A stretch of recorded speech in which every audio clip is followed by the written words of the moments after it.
This Week in Agribusiness, serving America's most essential industry, is brought to you by Case IH.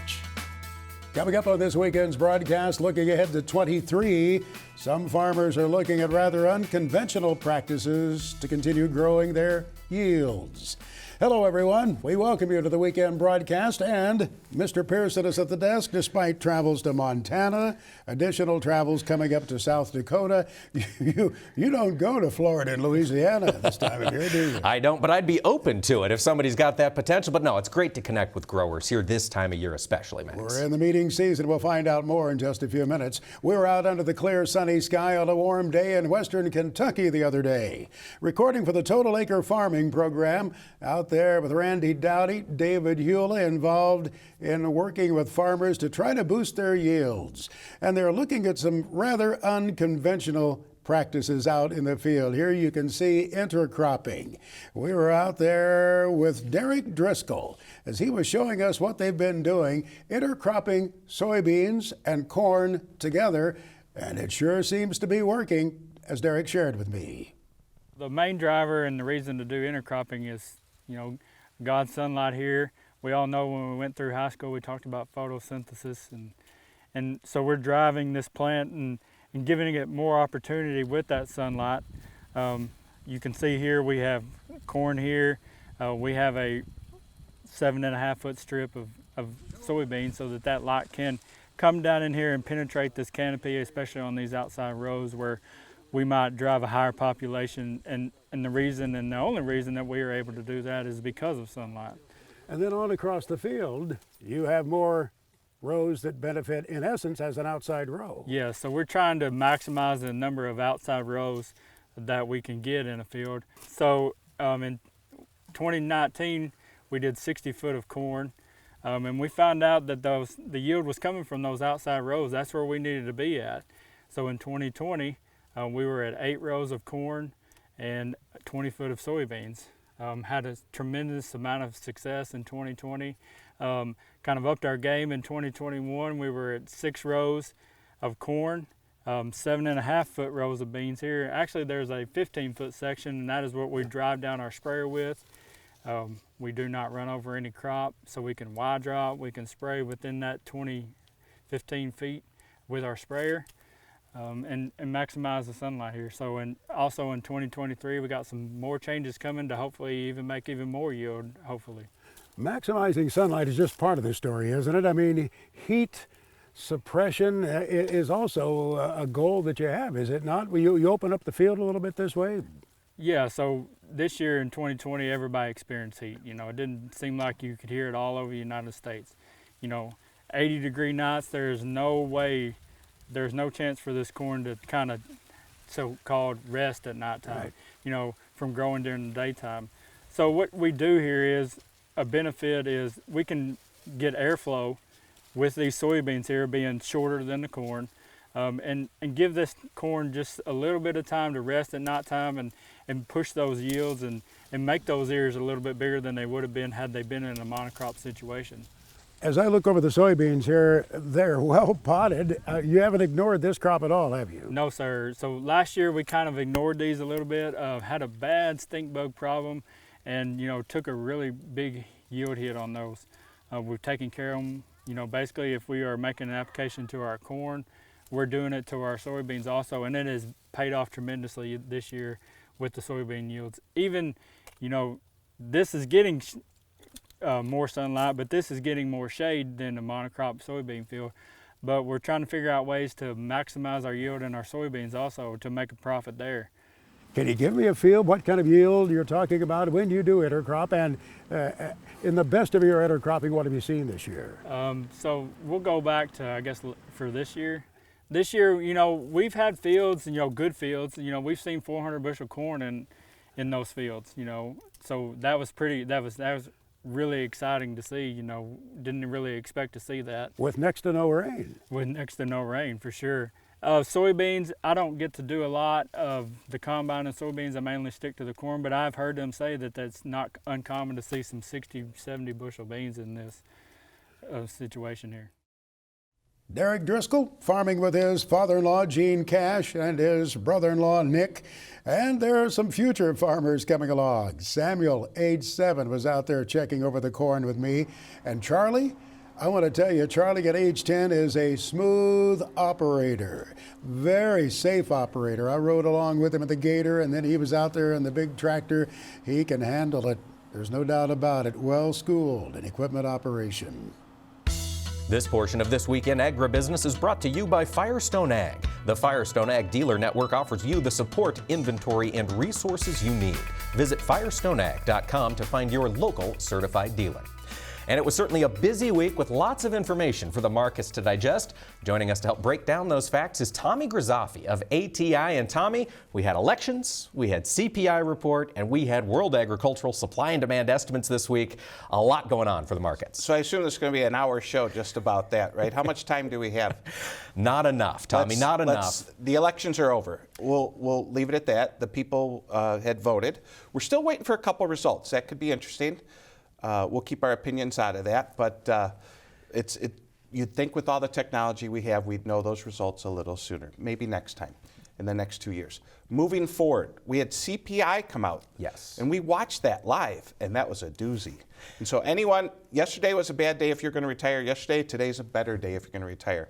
The markets are moving, and what's wild is it wasn't that long ago that the Dow Jones was only worth a couple thousand points. It now moves 1,000 points in a matter of minutes, and we watch that happen live. And so a better day for the markets. We'll see upon when people watch this show, they may say, what were those guys talking about? But today, coming into it, things are looking better, and we did have that lower CPI number, like a 7.7. We did, and so Tommy, that's where let's start there before we talk World Agricultural Supply and Demands. This CPI number coming in lower than expectations. What does the market read from that? It reads that things are less worse, and less worse means more better, or however you would say it, right? But the truth is that there is inflation of, say, 7.5%. And if you give your money to the government, they're going to give you 4.5%. So the 2 years still at 4.5%, yet the cost of living and goods are at 7.5%. So we need to get those two closer together. The Fed is raising rates to take money out of the system. The markets, crypto, the markets, real estate, the government gave us a lot of money. Now the government's saying, I want that back. And that's painful. And so they're trying to take that money out of the market. And that pain effect comes with like the layoffs at Facebook. 11,000 people at Facebook laid off the day after the election. Yes. Tommy, thinking about the impacts of inflation plus the fundamental supply and demand factors here in the grain market, let's turn to those supply and demand. WASDE report earlier this week, not a whole lot was expected. Did it deliver? It didn't. We call that in our industry a nothing burger. Okay. We had a nothing burger. It's 11 o'clock in 1 second, and we had a little sell-off. The market was then bought. I think you'll see buying in both corn and beans on any sell-off now. And as this dollar starts to weaken, that makes our grain more affordable to the rest of the world. So you're seeing buyers about down every 10 cents in corn. You see some aggressive buying. Tommy, we did see the yield increase on this month's supply and demand estimates. Did that surprise you, or does that jive with what you're hearing from customers? From talking to clients, they were even clients with poor yields said, it's a little better than I thought. I can't believe we were that dry and produced that crop. And they may still be in a crop insurance payment, but they said, the yields are a little better than expected. And my clients up in North Dakota are pleasantly happy. They'll probably be upset that I'm telling you, but there's more bushels out there than people realize. So we may see a couple more revisions where bushels are a little higher, and then we have to talk about, do we have the demand to meet those bushels? And that's what could move price. And moving price, we're seeing it at the basis level. Tommy, what's been a hot spot for basis here across the country? Well, the river being dry is definitely a hot issue, and that flips it to rail. And so if we can't move those bushels along the river, looking at rail freights and barge freights, and that's more of a professional trade. Things our commercial department, advanced trading, does all day long. And then you tie that into higher interest rates and the cost of money. So what you're seeing, to make it simple, is people who typically have a poor cash market are actually having a great cash market. And the cash market that you would think would be utilized the most during harvest, the river, actually went to a poor cash market. So you're seeing a lot of grain leave the PNW. You're seeing grain leave the East Coast in places like Toledo. There's a port on the East Coast I didn't realize existed, and you're seeing the grain leak out of America through other ports. Okay, lots happening here in the world of trade. We'll be back with more from Tommy Grisafi of ATI. This portion of This Week in Agribusiness is brought to you by Firestone Ag. Harvey Firestone invented the first pneumatic farm tire, forever changing what it means to farm hard. Visit firestoneag.com to learn more about this history and tire solutions for today. We're back talking markets with Tommy Grisafi of ATI. And Tommy, in the first segment, you mentioned the volatility we've seen in the value of the U.S. dollar. Following this week's inflation print, what is happening to the value of the dollar? One of the things, Mike, you need to know is that the dollar is heavily tied to the euro and what's happening in Europe. So you look at the dollar and the basket of the dollar, but it's very much a dollar-euro trade. So when you start to talk the dollar, you'll talk pairs. Dollar yen, dollar euro. In the old days, we used to have more currencies that they all became the euro. So what people watch is the relationship to the euro. And as of a week ago, the dollar was super strong. Now the dollar's weakening, which just makes our grain more affordable. If you're buying $100 worth of grain, you're getting a few more bushels than you were a week ago. And that'll help exports, and we need that. We had some sales from Mexico this morning that was nice to see. Mexico's been a little iffy. We've been wondering, is Mexico going to do business with us, or are they going all to China? Well, they're double dipping. Maybe they're doing both. And so Mexico was in, and it's a lot of that has to do probably with the weak dollar. Makes sense. And Tommy, what have we seen on the soybean export front? I know China has been looking at that market, but have they stepped in? They're little bits. Not quite the lineup we'd like to see for OND, October, November, December. Not quite as strong. But, you know, rail freight has to do with that, too, because as that river shut down, the countries buy grain. We watch the Board of Trade price. You have to add what it costs to ship that. So people aren't buying a $7 bushel of corn. They may be buying a $9 bushel or a $10 bushel. When you get that final product to its final destination, it's a lot more expensive than what we pay domestically, and that's definitely hurting exports. It is, and it's encouraging, I understand, a lot of those international buyers to look around the world and see who else might be cheaper, and that leads them to Brazil. Tommy, what are you seeing down there in South America with this early crop? Well, they are continuing to grow, and they're going to plant and try to plant a record amount of soybeans and lots of corn and wheat. But Mother Nature needs to cooperate, and they probably don't have quite as much technology as we do, and they're getting so big so quick that there's some growing pains to that. Obviously, no matter where you are in the world, America is the most reliable source of grain. We know the Black Sea region currently is chaotic. We have headlines every other week on that, but America is still your best quality, reliable source of grain. And South America, things can get dicey. You see those maps at harvest where you see all the ships lined up and you see all the trucks lined up. We're a little more organized than that in America. That is a good point, Tommy. I want to turn our focus, before we let you go, to the cattle market. We've seen it be relatively flat here with inflation on everybody's mind. Where does cattle go from here? Well, right now, these cattle that are trading today will definitely be on the Christmas table, and the cattle of a week or two ago were Thanksgiving dinner. For those of us not eating pork or turkey or anything else, and let's just eat it all, right? We'll eat chicken, turkey, pork, cattle. We'll get them all involved. And demand's good. And for as much as people want to say that the economy is poor, we like enjoying these holidays. Thanksgiving's a special holiday here in America. And if you've went to Costco or any big box store, they're crowded. And that's prime beef going right off the shelf, right to the American table for Thanksgiving. So we'll see how things look coming in the new year. Indeed. And in that new year, Tommy, do you think the trend is higher or lower on the beef side? They are going from the bottom left to the top right, as Dennis Gartman would always say. When you look at the chart, although there's some volatility, cattle have been trending up. They certainly have. Tommy, real quick before we let you go, the hog market with China potentially reopening, is there more money coming to hogs? There's a lot of ways to lose money, and hogs is a great way. Hog traders they're super happy one day, they're crying the next. We're limit up, we're limit down. If you like volatility and being emotional, hogs is the market for you. All right, always something to learn about with Tommy Grisafi of ATI. Thanks for joining us this week, Tommy. Chad Colby's look at agriculture technology comes your way next, brought to you by the IBM Watson Decision Platform. Combining AI with Internet of Things data to help agribusiness increase yields, improve quality, and drive sustainability.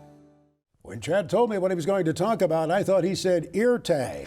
I guess it was AirTag. A little bit of a different technology here that Chad's bringing to the table today. He can track his stuff with an AirTag. He says there may be applications in agriculture to be sure. Let's see what he's talking about. Max, what if I told you there was a super easy way to keep track of your stuff? On this week's tech segment, I'm going to share a product from Apple called AirTag. Now, it's been out for about a year, and even myself, when new products come out, I do let them sit out there for a little bit at times. This is one of them, because this one, quite honestly, I was struggling to find the fit, but I'd paid attention to the growth in the applications of this device, and YouTube has exploded over the last 4 or 5 months with a lot of great examples of how this little tiny device can make such a big impact. You can see the size is extremely compact. It's about the thickness of, I would say, maybe 3/4 here. You'll see it sitting next to a quarter. It's really small. The battery lasts a year, so that's not an issue. It is waterproof. It's pretty cool. As far as the setup goes, it's an absolute snap. Once you take the little device out of the wrapper, it pairs right to your phone. It actually connects to your Apple ID, so that device will always be hooked to you. Now, Apple makes a lot of accessories, and a lot of other companies do as well. You want to put this on your pets or on your bag. They make all kind of different attachments for it. For me, I just called it backpack because I'm going to throw this in a backpack for the example. I think it's interesting to see these different devices and really see if there's a fit, right? So I'll show you a quick example. I just took the little device and I threw it in my backpack. And then, and you'll see it here on the screen, I opened the Find My app on my iPhone, and voila, it's going to find that AirTag, which obviously is in the bag. Now, doing some research on this, that works to within about 100 feet. Now, it also works if somebody else with an Apple device is within 100 feet. And there's a lot of great features about this. I encourage you to do your research, but I keep thinking about all the interesting applications. What about putting one of these in your GPS receiver if you're worried about theft? There's just a lot of great applications. And Max, I can't help to think even the livestock industry could find a use for an item like this as well. We love the stuff that Chad rolls out there. I look at it and I say, okay, does this application for me? You know what? I'd still lose the stuff. Well, I tell you, but it'd be nice to be able to find it. That would be a nice change for me, who loses stuff a lot. I'd still struggle. Coming up a little bit later, we'll talk about the cost of that Thanksgiving turkey ahead of the Farm Bureau's report in the week ahead on what your meal will cost.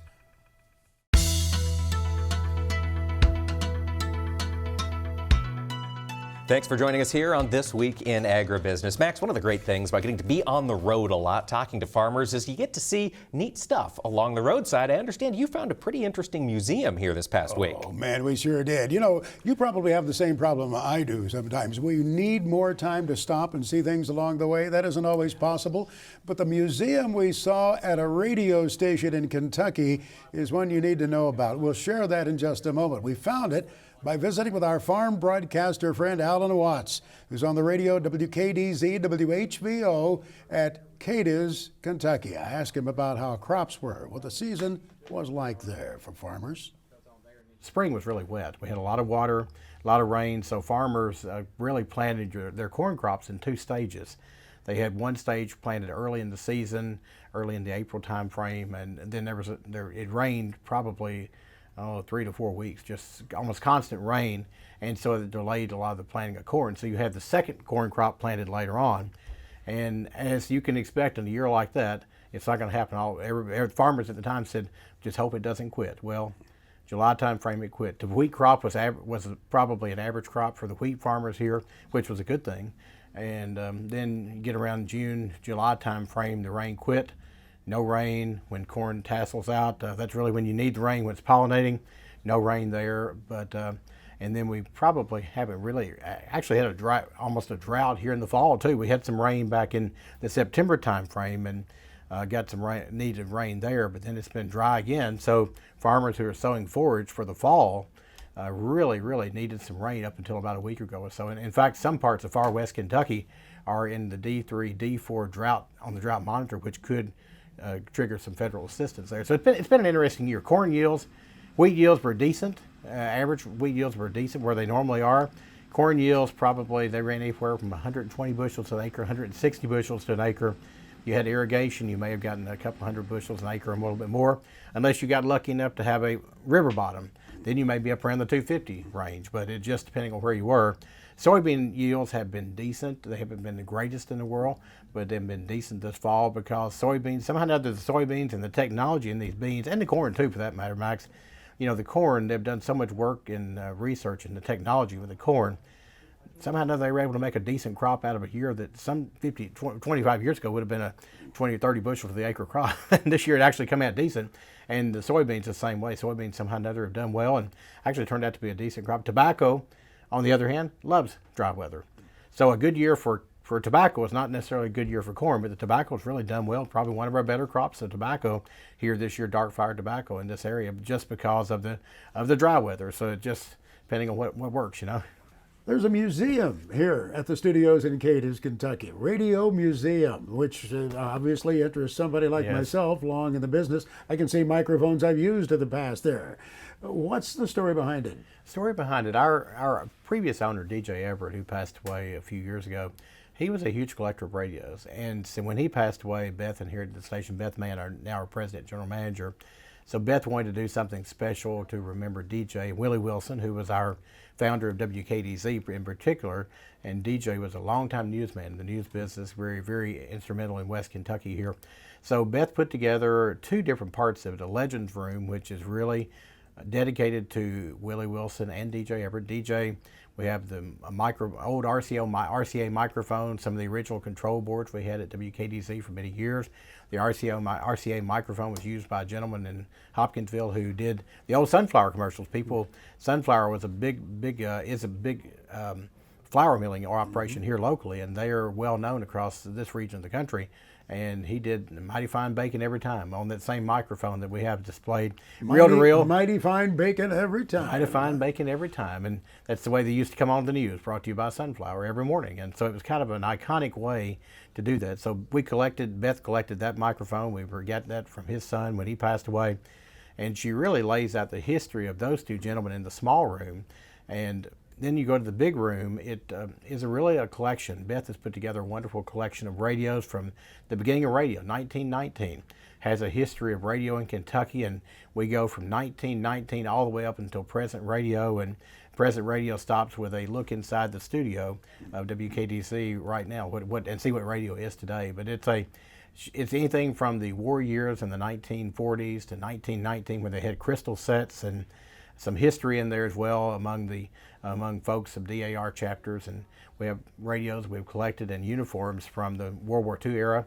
And there weren't many radios. Actually, I'm sure you know that, not many radios made during World War II because of everything that was going on, but we actually have a couple of radios made during that time. And Beth has been a great collector of those and looked all over, far and wide, and we've had people say, hey, heard about this radio museum, I got something I want to loan you for it. And we have a lot of loan pieces in there too that just are iconic for radio, and really traces how radio began and the way radio changed over the years, from where it was just a little electronic set to something that was actually pretty for the housewife.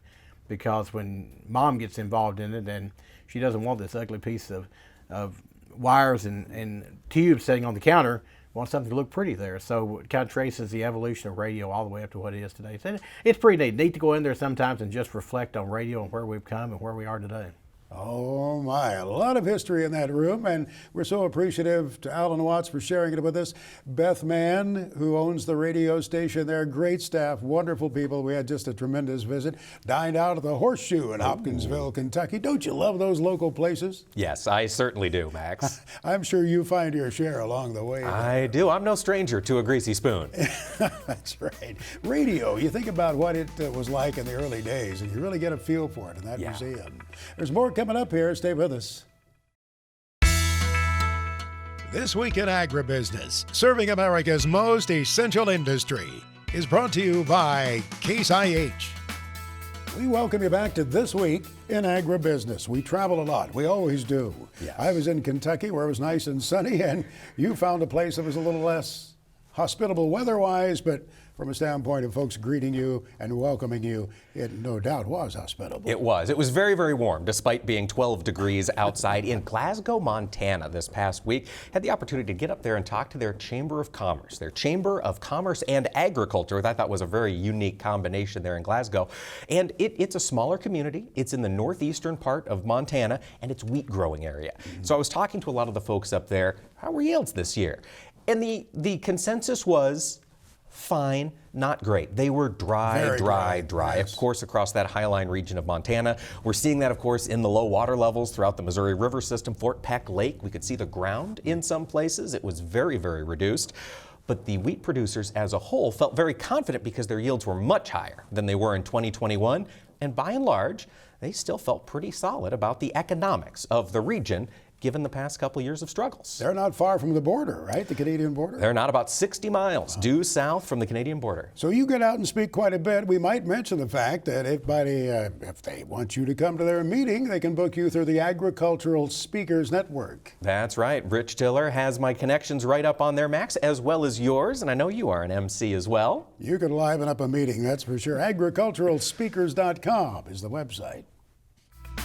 Greg Solier now brings us his farm weather forecast for the week ahead, presented by Pivot BioProven 40.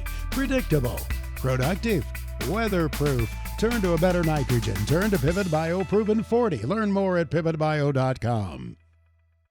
We'll check with him for more blizzard conditions of the week ahead. More hurricane activity, or is that behind us now, Greg? I think both are behind us, thank goodness. Yeah, Nicole, it's a great example of what happens when you get these late season tropical storms or hurricanes that run up the Atlantic basin or come ashore into the eastern states. It's a big old hole in the atmosphere. The sheer weight and density of the Arctic air just fills right in, and off to the races you go with more or less a December to January feel across much of the heartland, the Corn Belt, and of course the look of the same.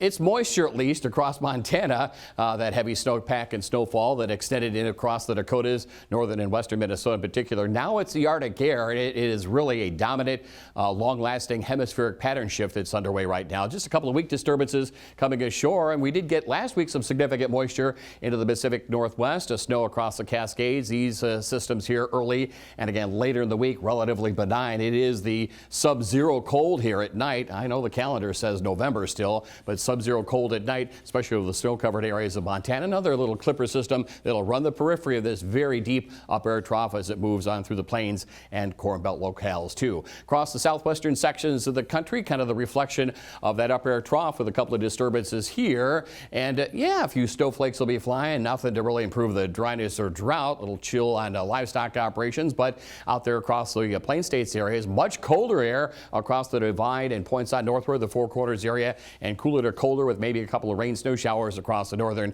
and central Sierra. Chilly weather for the north end of the Sacramento Valley. There may be a Santa Ana condition later in the week over Southern California. Cold weather across the Rockies into the Plain States areas. A couple of snowflakes and sprinkles. Nothing of significance moisture-wise this week in through the central and southern plains, man. We still have a lot of dry conditions persisting. We need to remember that. Even though we've had some moisture here, Yes. we certainly haven't come anywhere near to turning around the drought. That's right. That will be a story that continues on into the winter, obviously, in the springtime as well. The only way to remedy that and the river levels is obviously to get some snowpack and snow cover going, but then you open up the can of worms with the spring precipitation. In any event, we'll keep an eye out for you. Single-digit lows, even below zero over the fresh snow cover. Cleanup and recovery from that blizzard last week across the Red River Valley of the north, for example. Much colder air all the way down to the Ohio, and a couple of snowflakes and sprinkles into the Plain States. Nothing of significance from at least a moisture standpoint, drought easing, but is a sign of the times, along with another resurgent push of cold air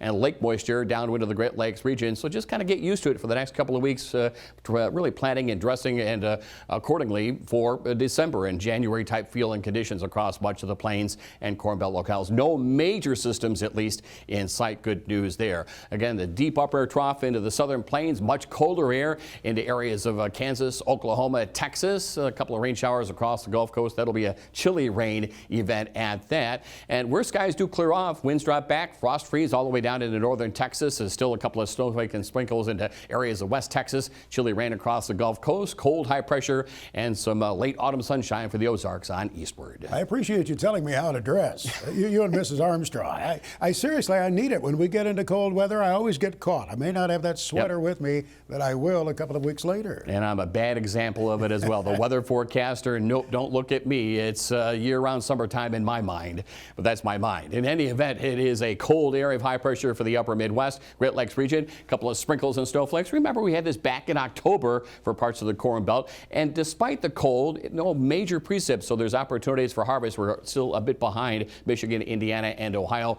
Cold weather into the northeast and New England. This little trowel moves on through. Another reinforcing cold front across the upper Midwest. A couple more snowflakes and sprinkles here. Again, cold, essentially dry weather for much of the Corn Belt and points out of the east. Some shower activity down through Florida ways coming off last week's tropical system and Hurricane Nicole. Nothing showing up on the late season maps and charts across the Atlantic. A chilly rain down through Florida, frost and freeze through the areas of the Carolinas, and basically cold high pressure back westward onto the southern plains.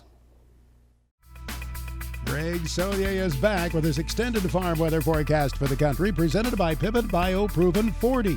Predictable, productive, weatherproof. Turn to a better nitrogen. Turn to Pivot BioProven 40. Learn more at pivotbio.com.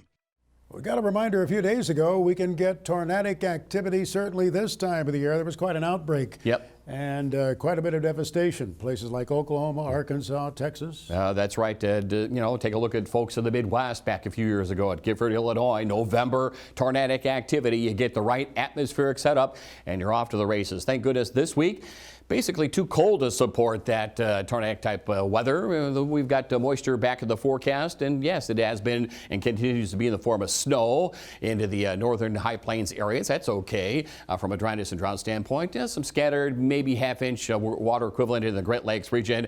There'll be, as the week wears on, maybe a little more generalized half-inch or so coming into the southeastern states, coming off some of those several-inch rains from Nicole last week. Scant moisture with a couple of rain snow showers southwest as well as the Pacific Northwest. So the weather kind of quieting down, but turning colder as the week wears on. So for the week of the 21st, the temperatures will be quite a bit below and much below.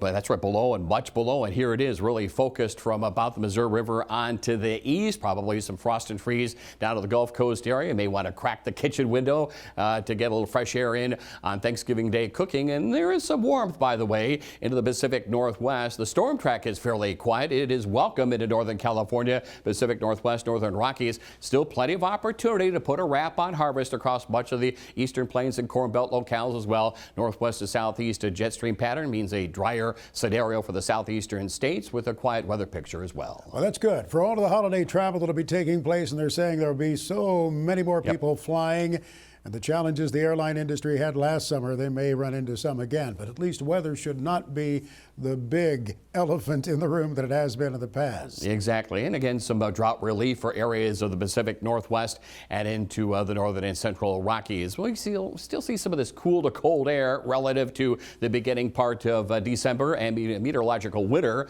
beginning December 1st across the eastern third of the country here. Temperatures about normal. Texas into the upper Midwest, Great Lakes region, and a nice mild Pacific airflow in across the west. So readings there are above average. So the cold air not really all that long lasting despite the midwinter feel. Again, the storm track as well, fairly quiet. Good news for the Pacific Northwest, southern Canadian prairie. Again, maybe more snow for parts of Montana and the prairie. Eastern states, a little more moisture up and down from Florida into the northeast of New England, but plenty of opportunity to put a wrap on it with field work here. Not the greatest of news with ongoing dryness and drought. Probably the story for the weeks to come on the plains. That first full week of December, it's quite an agriculture meeting week. Many of our farm organizations squeeze in some meetings there between Thanksgiving and Christmas. Yep. What will the weather be like? From a temperature standpoint, well, things are getting a little bit better. If you're fortunate enough to be down across the deep south and southeastern part of the country, a little bit of a surge of some colder air. No big surprise, upper Midwest, southern Canadian prairie, temperatures above average across the west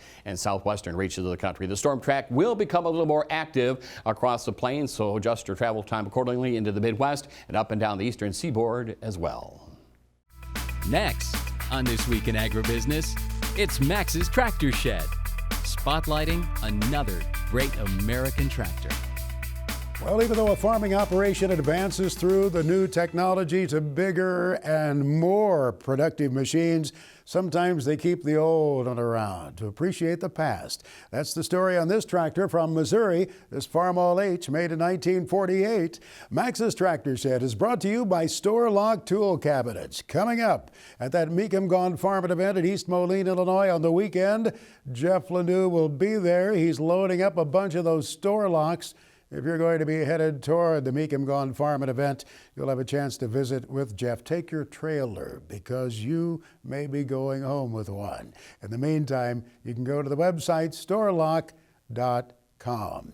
Well, at Dexter, Missouri, that's down southwest of Cape Girardeau, down in that area around Puxico and Bernie. It's not too far west, I guess, of Sykeston. There's a Farm All H that's really appreciated by the family. It has been in the family for quite a while. Darrell Crow shared the story with me. Darrell's father-in-law, Pete Kopman, had this tractor, and he used it for a variety of operations there in Missouri. And then Darrell and Debbie acquired the H after Mr. Kopman passed away. That was back in 2003. And now Darrell is retired. His daughter has taken over with the modern equipment there in the farming operation. Mallory Farms there, but Mallory and Darrell and their crew work to restore that Farm All H, and it looks pretty good today. A Farm All H made in 1948. Coming up at the Big Iron Auction, it's not just farm equipment, as Mark Stock shares with you. They're selling land, they're selling construction equipment too.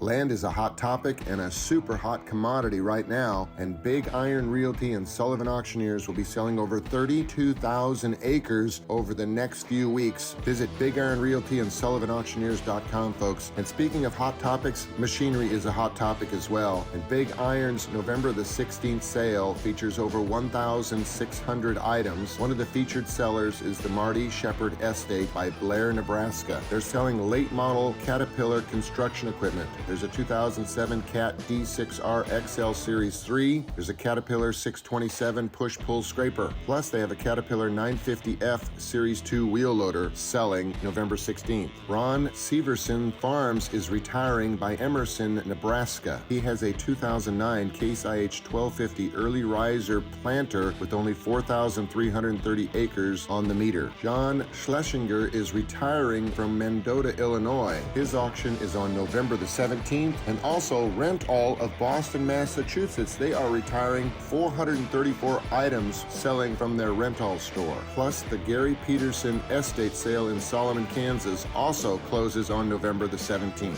Auctions every day, Monday through Friday on BigIron.com and SullivanAuctioneers.com.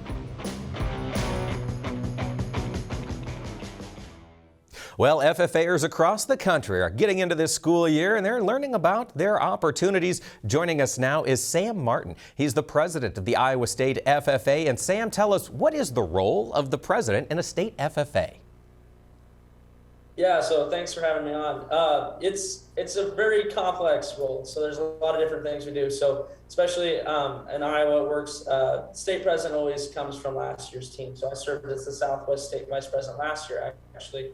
So this is really my second year. And I'm used more almost like a state staff member, helping guide and manage the 8 other state officers we have on our team.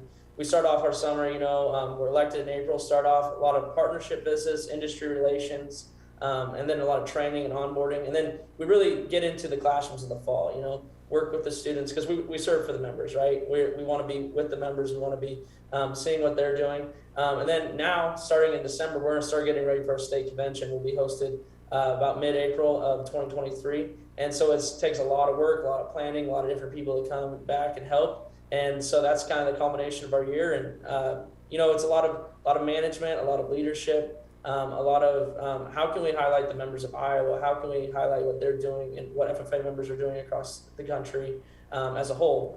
Our team just got back from National Convention and served as a delegates, impacting where the direction of the organization goes. That is very cool, and it's a great time to celebrate what you've done in FFA as well. And Sam, to that end, what were some of the projects you completed as an FFAer?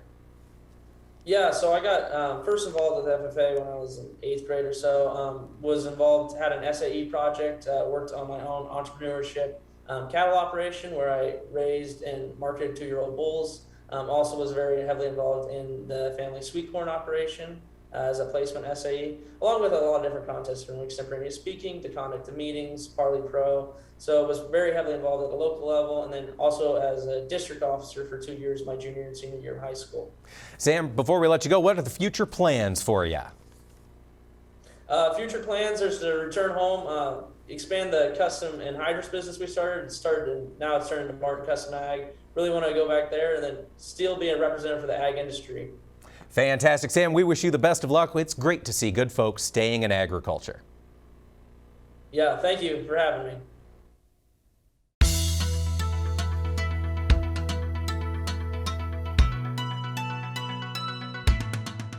Thanks for joining us this week, folks. And this past week, we saw some data on inflation. Max came out, CPI data was released. Year-over-year inflation slowed down to 7.7% increase. Expected 7.9%. Came down a little bit, but Max, prices are still going to be a little higher on the Thanksgiving table. Mike, want to talk about the bird specifically for a moment or two here, that Thanksgiving turkey. As Brian Ernest joins us here from CoBank, he is in that particular sector looking at poultry at all times, but especially, I guess, coming up to the Thanksgiving holiday. Brian, I remember so vividly there was a time not long ago that the supermarket chains used the turkey as a loss leader. You could get one for next to nothing, with the idea being you would buy everything else for the Thanksgiving meal there. We used to joke about it. If you drove by the supermarket and had your window down, they might throw one in. Will that be the case at all this year? Well, I think we may see some deals. It's really up to the retailer, what they want to entice consumers into the store with and help them out with filling up that basket. But the main thing that's going to be difficult this year is that we've seen a constriction of supply for turkeys, and specifically the larger size birds, as a result of highly pathogenic avian influenza impacting the flocks this year. You know, it's interesting you say the larger size birds. I was in a Target the other day in the supermarket section there. They had a case and it was divided up into two sections. And in one end, they had a whole bunch of smaller turkeys. In the other end, there was just one in there. And it seemed to amplify to me what you're saying. Yeah, what we found this year, really kind of looking through the data, there has been fewer toms that they've been growing out as a result of weaker demand at the deli counter in the last 2 years. But outside of that, the larger birds and the longer they're in the field, the more susceptible they are to HPAI. So that has impacted what we're seeing in terms of what's going out to the stores and what will be available this year. So it's making fewer of those big birds available at the supermarkets. I would suppose also that inflation overall is going to make it hard for the supermarkets to bring any kind of meaningful discounting to the Thanksgiving bird. I mean, they've got inflation right across everything they do, just as every other industry does. Energy is driving inflation across all sectors, isn't it? Yeah, absolutely.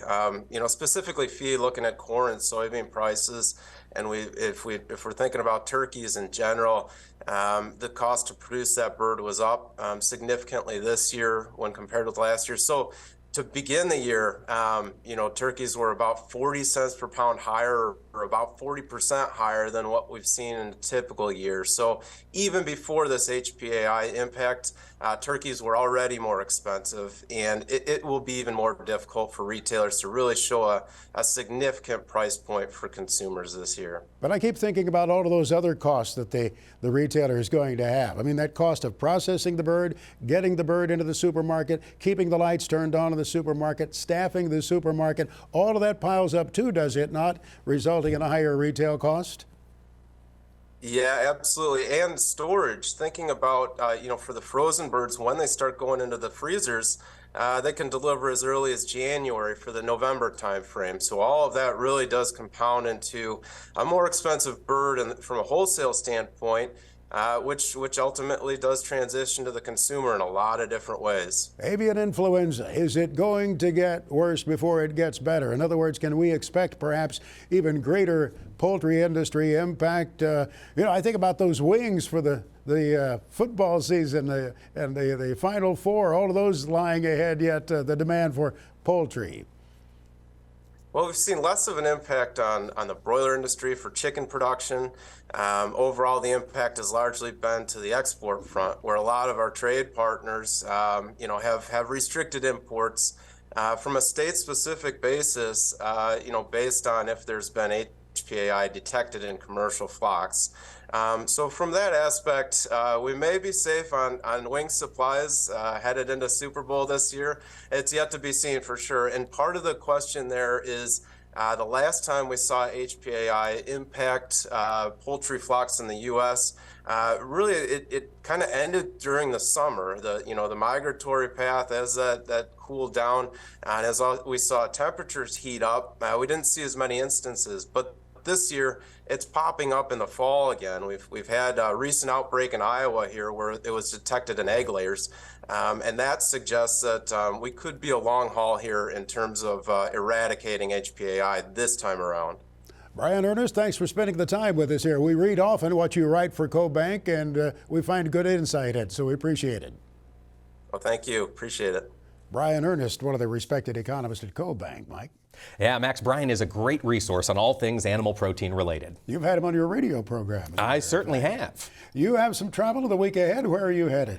I get to go to Rapid City for the 105th Annual South Dakota Farm Bureau Convention. Max, looking forward to it. Tell those folks we said hello. I will. We'll both be in Kansas City prior to that at the Farm Broadcasting meeting.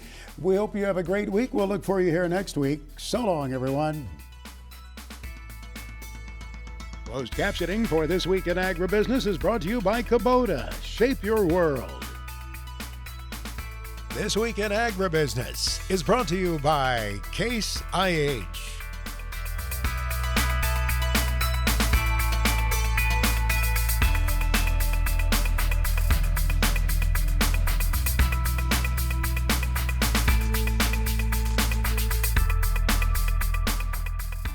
This Week in Agribusiness is produced by Omax Communications in association with 22 Creative Group. We invite you to visit us online at agbizweek.com.